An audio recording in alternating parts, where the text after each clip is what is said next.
A circle is inscribed in a rhombus with diagonals 12 and 16.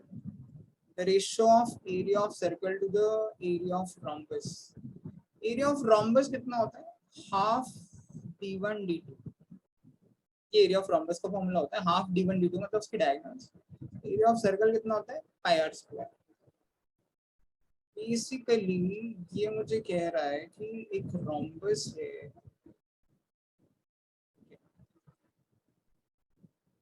इसके अंदर एक circle inscribed है. क्या मैं इसमें सर्कल बना पाऊंगा? बड़ा चैलेंज है, ट्राई करने में क्या जा रहा है.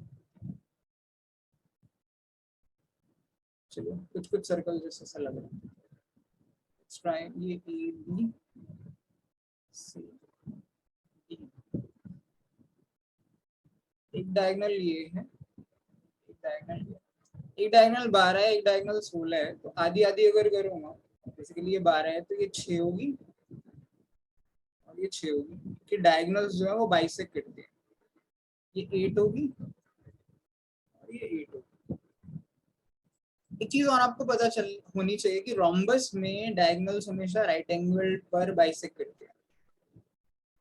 तो ए अगर ये मान लो ओ पे बाइसेक्ट कर रहे हैं, ठीक है, तो ये जो 6 है ये 8 है, then this AD will be 10. ऐसा कैसे? ये पाइथागोरस थ्योरम से है, ट्रिपलेट्स होते हैं ना 3 4 5, ऐसे इसके मल्टीपल यानी 6 से 10 भी ट्रिपलेट होंगे. अगर मैं इस वाले पार्ट को सपोज कर लिया दोबारा से ड्रॉ कर देता हूँ. ए है, ओ है, ये डी है, ये 6 है, 8 है, ये 10 होगा, ये राइट एंगल ट्रायंगल है. और ये आपका जो है सर्कल ऐसे टच करते हुए जा रहा है. अगर सर्कल का रेडियस निकालना है तो सपोज करिए मैं इसको मीट करूं,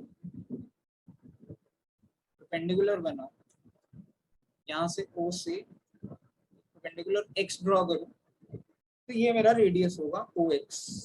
that should be my radius. यहाँ से देखिए, I draw this perpendicular, then that this is my x, this is my radius.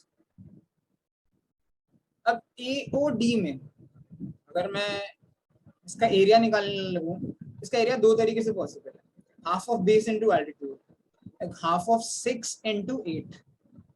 तो तरीका ये है half of 6 into 8.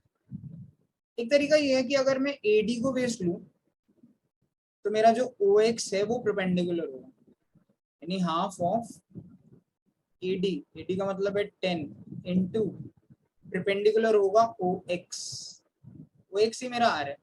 This should be equal to, क्योंकि ये दोनों सेम ही ट्रायंगल के एरिया है AOD के, तो ये हाफ से आप हाफ कैंसिल कर सकते हो. 6 8 48 by 10, 4.8 जो होगा वो OX यानी रेडियस हो जाएगा.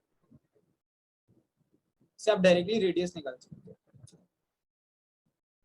तो बस अब ये करना है ratio of area of circle. Area of circle क्या है? Basically pi r square divided by area of rhombus half d1 into d2. Pi r square क्या होता है? अच्छा पाई में ही वैल्यू है तो पाई आर स्क्वायर कितना है हमारा? 4.8. ये हुआ 4.8 into 4.8 divided by half d1 into d1, d1 into d2, 12 into 4, तो ये हो गया 6. अब ये 4.8 को बेसिकली आप ये डेसिमल हटाने के लिए इनटू यहाँ पे 100 कर दीजिए, क्योंकि एक डेसिमल ये हट रहा है, दो डेसिमल हटा रहे तो 100 से कर देते हैं. तो 16 3 48, 6 8 48. अब ये 8 काटेंगे तो 25 चौके 100 और 4 दूनी 8, मतलब 4 से काट सकते हो. 4 to the 8 and 25 पे.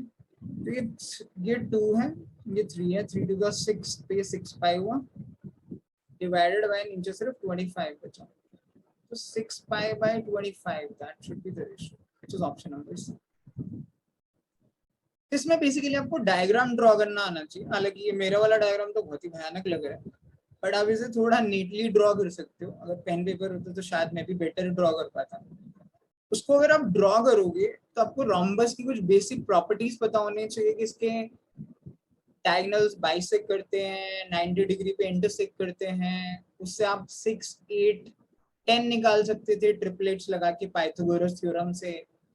उससे आपको रेडियस निकालना था, तो ये एक बहुत ही कॉमन कॉन्सेप्ट है किसी भी राइट एंगल ट्राइंगल में, कि अगर आप किसी भी राइट एंगल ट्राइंगल का एरिया निकालना चाहते हैं, मान लीजिए आपको ये साइड निकालनी है, ये 6 है, ये 8 है, ये 10 है, और आपको ये वाली आर सपोज करो निकालनी है।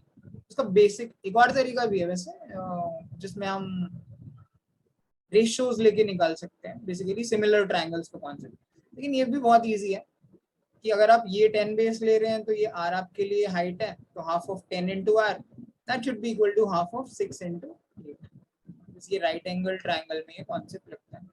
इससे आपने रेडियस निकाल लिया, रेडियस निकालने के बाद तो सिंपल कैलकुलेशंस थी कि पाई आर स्क्वायर अपन हाफ डी1 डी2 आपने कर दिया।